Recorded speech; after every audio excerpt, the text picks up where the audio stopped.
It is December, and something I've been wanting to do all year was a series of book resets and library resets and bookish life resets, and I did do one early in the year. I'll leave that listed down below.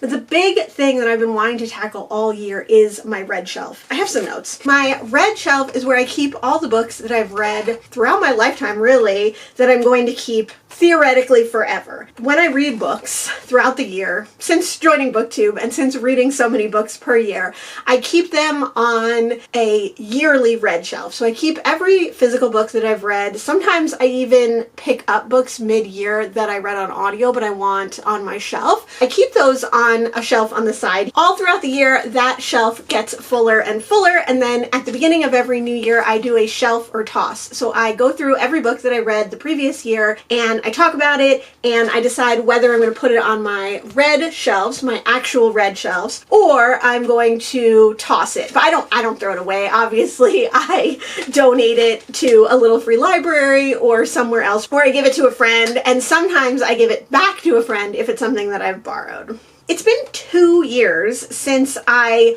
went through my red shelves, my permanent red shelves, and decided if there were any books that I was going to maybe unhaul, or if there were books that didn't need to be on that shelf. Sometimes there are books that could be better served on different shelves in my house. I also have a reference shelf. I also have shelves for comics and graphic novels, so maybe some books ought to go over there. It's time, because there are books everywhere on my bookshelf. They're all over. They're cluttered. I have a lot of books. I've read more books this year than I've ever read in a year before, so I have a lot of books that may possibly potentially need to go on these shelves. So room needs to be made. And I decided also that I wanted to make this red shelf reflect my reading more. I think there are quite a few books on here that don't really reflect my reading taste as I am a reader now. My reading has changed so much since joining BookTube 5 years ago, and I want that to be reflected more on my shelves. A couple of things about my red shelf is that it's not only my books, it's my husband's read books as well. So there are quite a few books on here that I haven't read and that I don't even plan on reading necessarily, but he wanted and he wants to keep, so those are on here. So I'm going to have to navigate those. I only usually put books on that shelf that I think I might reread. So there is some recency bias a lot of times when I'm doing my shelf or toss, because I'm like, oh my god, I love this book, I thought it was fantastic, whatever, I'm going to reread it. And now looking at my shelves, I think some of those books I'm not going to reread, or if I do reread them, I would only reread them on audio. I have favorites on my red shelf. I have collections on my red shelves. All my favorite books I like to collect multiple copies of. So my all-time favorite book, Hitchhiker's Guide to the Galaxy, I have lots of multiple copies of, and all of Douglas Adams's work. And then I also collect Agatha Christie. I collect P.D. James, who's my favorite mystery writer.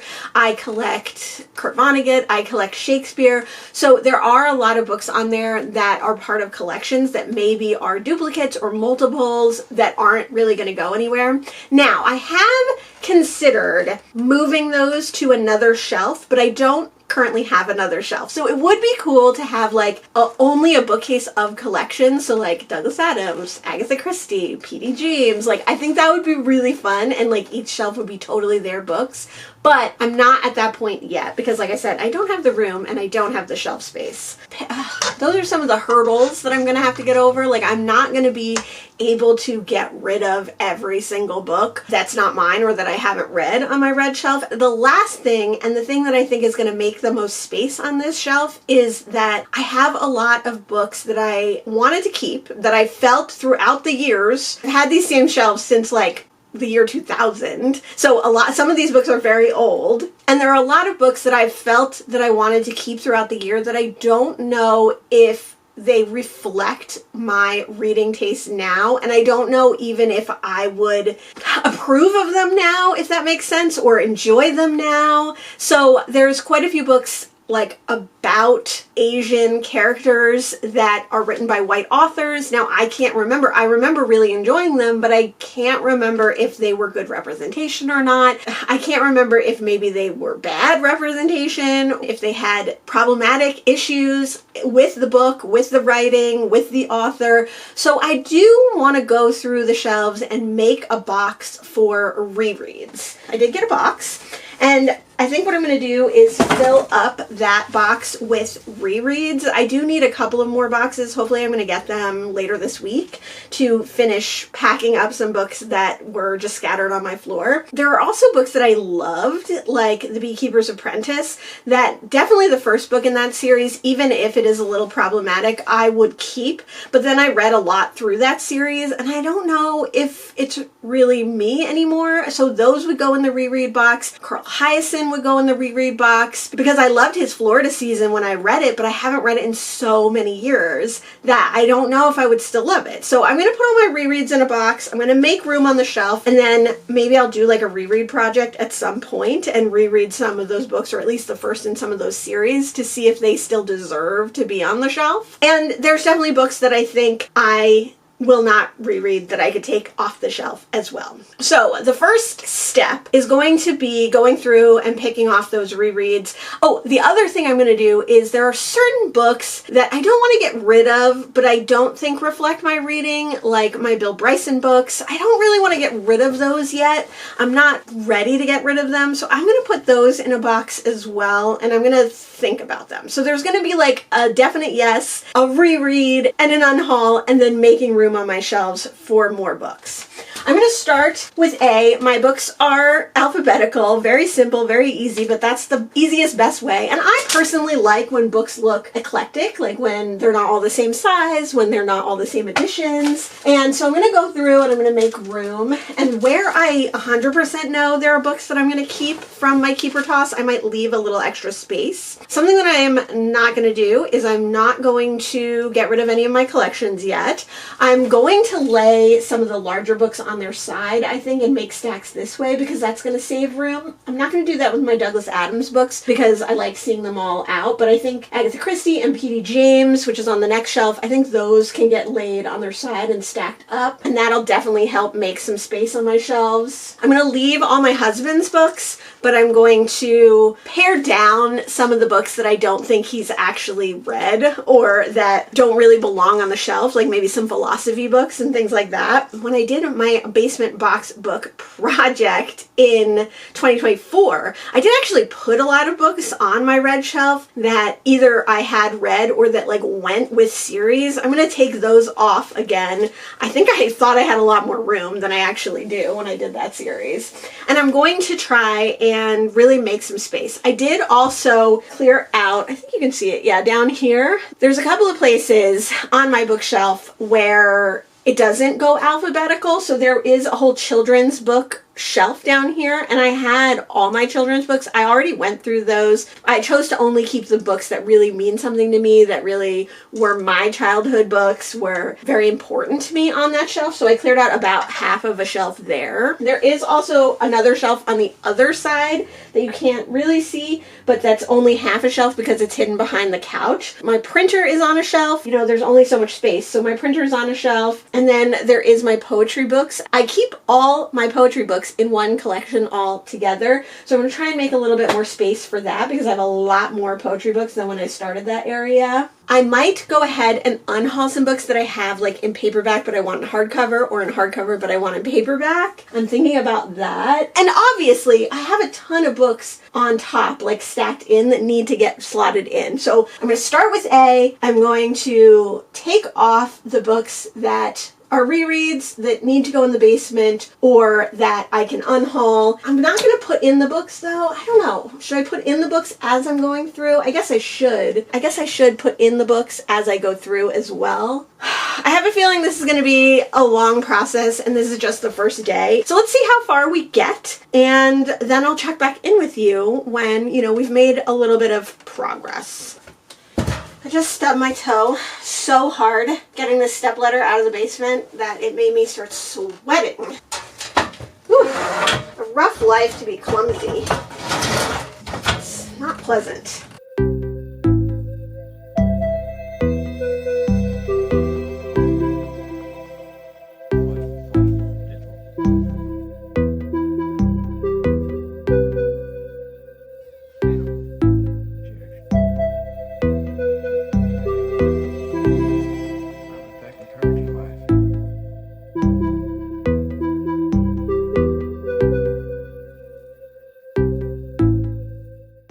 So two things. I've gone through the whole first part. I did find quite a few books that fit the criteria. I didn't insert any of the books because there's so many, so I think I'm going to try and leave them like where they're supposed to be pretty much. I'm going to go through every shelf first and then I'll try to insert the books. The other thing I thought of that I could do is I could put some books behind other books, so that might be a possibility too. But let's talk about the books that I pulled off the shelf. I'll start with the last book that I pulled off the shelf, which is Ace, What Asexuality Reveals About Desire, Society, and the Meaning of Sex by Angela Chen. So I read this last year and I really enjoyed it. It is just what it says on the tin, a collection of essays and a personal essay by Angela Chen about asexuality. I thought it was really, really good. It's definitely a beginner's level guide to asexuality and a beginner's nonfiction about asexuality. So I think it's an awesome, awesome, awesome book. I think it's really important.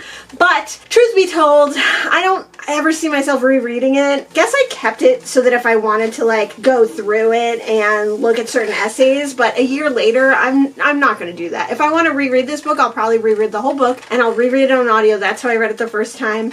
So this one I'm going to unhaul. I think this could be better given to someone else and let someone else experience this beginner's guide, beginner's nonfiction. I have my whole Bill Bryson collection. I have read 4 books by Bill Bryson and I have quite a few other ones in the basement that I might read, but I became very like disillusioned with him because I do find him to be kind of an irritating author. He fat shames a lot. He is very, very negative. So although there are aspects of his book that I really enjoy, I don't plan on keeping these on my shelf and I may get rid of them. I have to really think about whether I'm going to reread these or not. The one that I think I am going to keep on my shelf is Bill Bryson's African Diary. This kind of goes with a larger collection that I have, or a style of book that I enjoy, which is travel writing that is commissioned by a cause.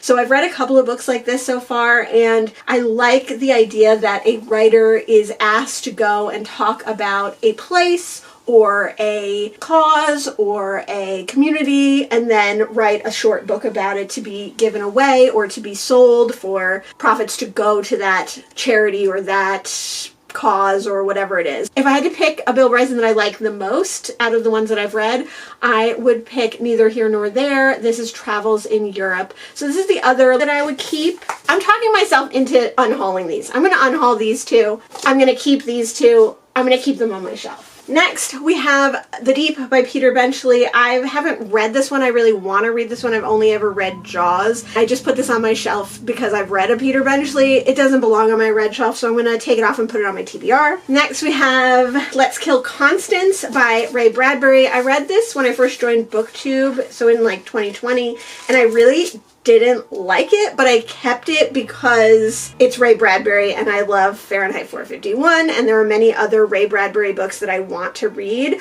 I'm going to put this in the reread pile because I think I should reread it, or at least attempt to reread it and see if I really didn't like it or it was just very different from Fahrenheit 451. I do have other books by Ray Bradbury that I haven't read on my red shelf, like The Martian Chronicles, but those can stay. My husband's read those, and those are things that I might get to at some point. Next, we have The Vanishing Half by Britt Bennett. I really, really enjoyed this book, much more than I thought I was going to for like a BookTube darling for a popular book. But I read this one on audio and I really enjoyed the audiobook. I don't ever see myself rereading this one physically. I also hate this cover. So I think this one is a good one to pass on, and hopefully someone will discover this book the way that I did. Fun Home is a graphic novel. I enjoyed this one okay. It is a modern classic graphic novel, I would say, by Alison Bechdel, but I don't need to keep it on my red shelf. I will keep this one for a little while longer, but I'm going to put it on my graphic novel shelves. Mer Cycle by Piers Anthony is a book that I read when I was a teenager or a young adult, and I put it on my shelf when I found it in my basement books, but I'm going to take it off and put it in the reread pile. Kind of the impetus for the reread idea are these two books and a few other ones, but these specifically, which is Tokyo Sucker Punch and Hokkaido Popsicle by Isaac Adamson.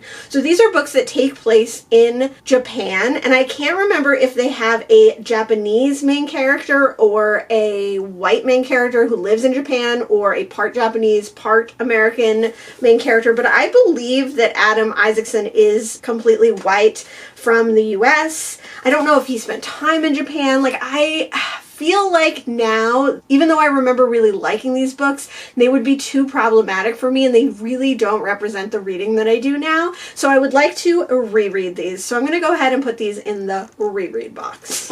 Let's move on to shelf number 2.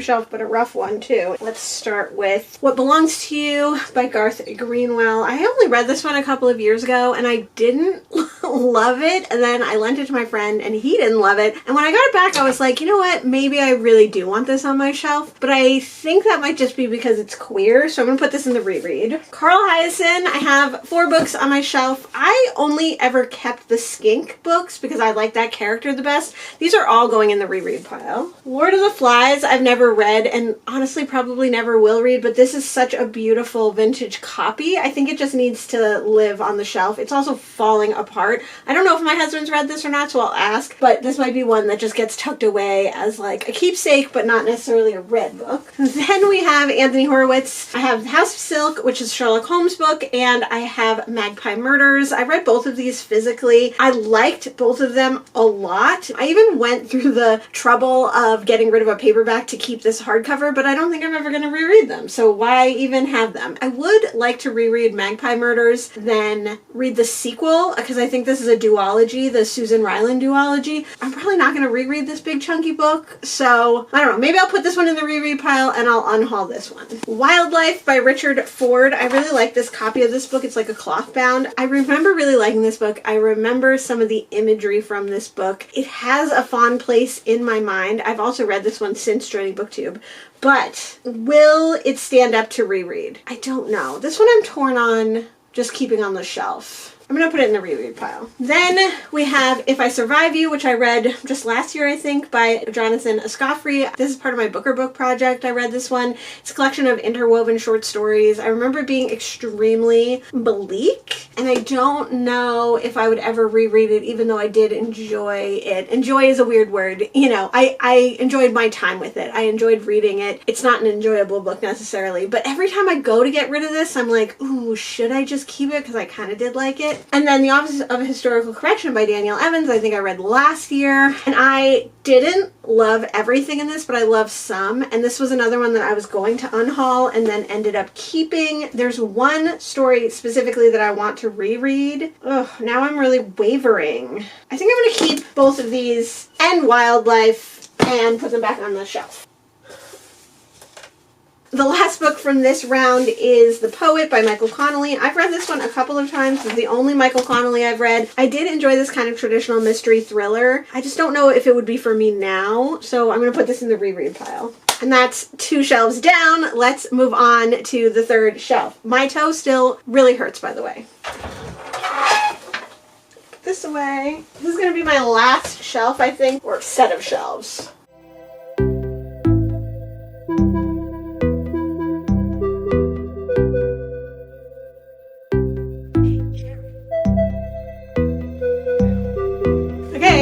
Shelf, and I definitely need a break after that. What do we got? We've got My Cousin the Gastroenterologist. This is like the first really weird book and weirdly formatted book that I ever read, but I don't remember the plot, and I don't really remember if I enjoyed it other than the weirdness, so I would like to reread this one. So these are my collection of Laurie R. King books. Now, I really like Laurie R. King. I really like The Beekeeper's Apprentice. I left The Beekeeper's Apprentice on there, but I think I want to reread the whole series. I would love it if I could get this series on audio to read. So I'm going to put the rest, besides the first in the series, back down in the basement. Even if I decide I don't want to keep this series, I will keep the first book. Then we have The Gun Seller by Hugh Laurie. I think I will keep this book because I really love Hugh Laurie a lot, but I would like to reread this one, so it might as well come off and go in the reread pile. How to Be an Anti-Racist by Ibram X. Kennedy is a tough one. This is another one that I really want to keep just to keep it because it looks cool on the shelf and it's like the kind of reader that I